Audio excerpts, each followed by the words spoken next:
Bonjour à toutes et tous. Est-ce que votre portefeuille de projet personnel ressemble à ça? Ou ça? Ou encore ça? Si oui, alors cet article paru dans HBR, donc Harvard Business Review version française, peut vous intéresser puisqu'il aborde le thème de trop de projets. Et donc les auteurs, Rose Hollister et Michael D. Watkins, euh, proposent des pistes pour gérer l'excès d'initiative.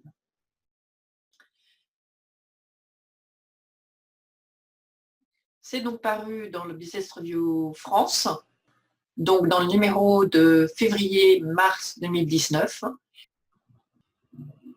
Donc nous allons voir comment les conseils des auteurs peuvent être transposés à notre portefeuille de projets individuels. Bonjour, je suis Brigitte Rougeol, je suis la fondatrice d'Horizon, qui est la planète réussite des multipotentiels, des surdoués, des esprits renaissance et autres zèbres. Nous nous retrouvons dans un instant.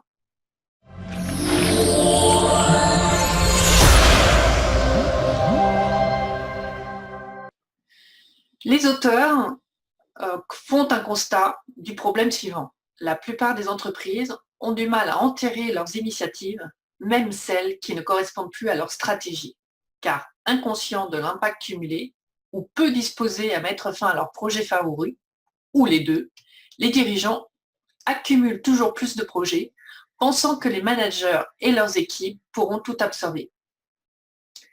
Donc, ils minimisent les conséquences, puisque les conséquences sont ne pas réussir à éliminer les projets inutiles et à établir des priorités claires pour ceux qui sont conservés, aboutit forcément à une surcharge de travail considérable. Et donc le résultat, la productivité, l'engagement, les performances et la fidélisation ont tendance à en pâtir. Les grandes lignes de la solution qu'ils proposent, c'est qu'en comprenant les causes profondes de l'excès d'initiative, les dirigeants peuvent mieux diagnostiquer les risques dans leur entreprise, prendre des décisions plus avisées quant aux projets à conserver ou à éliminer et assurer un suivi en mobilisant les talents et les ressources de manière rigoureuse. Donc, on retrouve la citation de Michael Porter, qui est donc un professeur de stratégie, qui dit « L'essence de la stratégie est de choisir à ne pas faire ». Et on retrouve aussi une citation de Steve Jobs, « Décider ce que l'on ne doit plus faire est aussi important que de décider quoi faire ». Et en fait, ça semble simple, mais étonnamment, il est difficile pour tous, et donc pour les entreprises et pour nous-mêmes, de mettre fin aux initiatives existantes, même lorsque celles-ci ne correspondent pas à une nouvelle stratégie. Les auteurs proposent de faire un diagnostic pour voir si vous avez un problème. Donc, on va le transposer pour nous, multipotentiel, à titre privé, avec un portefeuille de projets un petit peu trop obèse. Donc, j'ai transposé les questions qui peuvent nous être utiles. Voilà. Donc, est-ce que je ressens confusément la nécessité de réduire mon nombre d'initiatives? Est-ce que je lance plusieurs initiatives en même temps?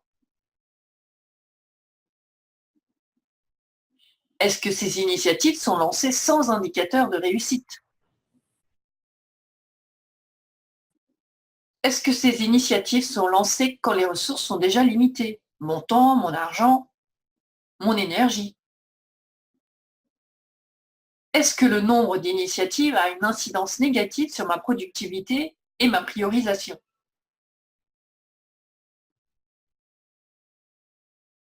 Est-ce que je laisse des anciens projets actifs sans évaluation régulière de leur pertinence? Des initiatives sont-elles lancées sans qu'une possibilité d'y mettre fin n'ait été identifiée?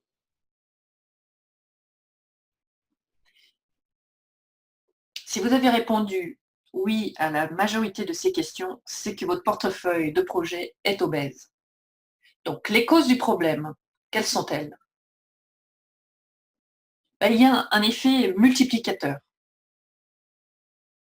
En effet, si on applique leur principe à les sphères des projets personnels qui sont professionnels, famille, amis, amour, loisirs, santé, finances, développement personnel, action sur l'environnement, on voit que si on rajoute un ou deux projets dans chaque cadre, on va être vite submergé. Et on ne pèse pas non plus l'incidence que chaque projet a sur les autres sphères d'existence.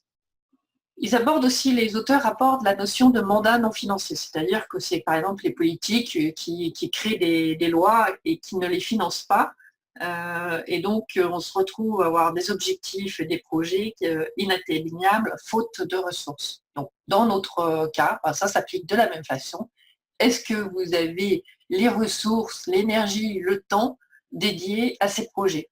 Ou est-ce que vous imaginez que la magie va agir et que vous allez pouvoir faire tous les projets que vous avez imaginés? Les auteurs abordent aussi l'initiative de rafistolage. Donc là, quand ils abordent cette notion-là, c'est dire qu'il y a parfois des projets qui ne correspondent pas à le vrai objectif caché derrière l'objectif. Et en fait, on s'emberlificote avec des projets qui, de toute façon, ne vous permettront pas d'atteindre l'objectif final que vous vous êtes fixé. C'est donc comme si vous mettiez la mauvaise pièce, les mauvaises pièces d'un puzzle sur un autre puzzle. Donc, il y a aussi des causes de problèmes qui sont liées à l'inertie. Parce qu'en fait, même si on voit qu'il y a quelque chose qui déconne, que ça ne va pas comme on souhaiterait, il n'y a rien qui nous permette de mettre un frein ou de supprimer un projet. Et donc, on continue cas un cas nos projets. Donc, j'aime bien cette citation, c'est quand il y a tout à réparer que je te dis, j'aurais dû freiner plus tôt. Donc, ce qui ne fonctionne pas non plus, d'après les auteurs, c'est établir les priorités par fonction ou par département. Donc, dans notre cas de multipotentiel, pour des projets personnels, c'est tout simplement établir des priorités dans chaque catégorie de notre de sphère, hein, c'est-à-dire les amis, l'argent, les relations, les enfants, mais sans mesurer l'impact de chacun sur les autres sphères d'existence. Ce qui ne fonctionne pas d'après les auteurs, c'est aussi définir les priorités générales sans décider de ce qu'il faut supprimer. Et donc, il faut apprendre à jeter à la poubelle des projets. Il faut donc faire une détox de projets pour mener à bien ces autres projets. Donc, il propose pas mal de questions à se poser avant de lancer une initiative. Donc, je les ai transposées au monde personnel. Il faut d'abord analyser votre projet. Quel problème cette initiative est-elle censée résoudre? Quelles données ou autres preuves indiquent que cette initiative aura l'effet escompté? Il faut donc évaluer les ressources aussi, donc c'est le temps, le budget, les ressources humaines. Est-ce que vous pouvez externaliser certaines tâches? C'est aussi définir des limites, puisque si vous lancez une initiative, qu'est-ce qui ne sera pas fait?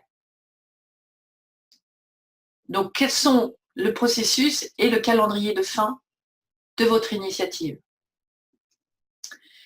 Alors, en lisant cet article, j'ai fait un lien avec le concept de plan de renouveau de Tom Peters que moi j'avais personnellement mis en place dans ma propre vie, qui est le fait de chaque mois, chaque trimestre, voire chaque année, d'explorer un plan de renouveau, c'est-à-dire tout ce que vous voulez insérer dans votre vie.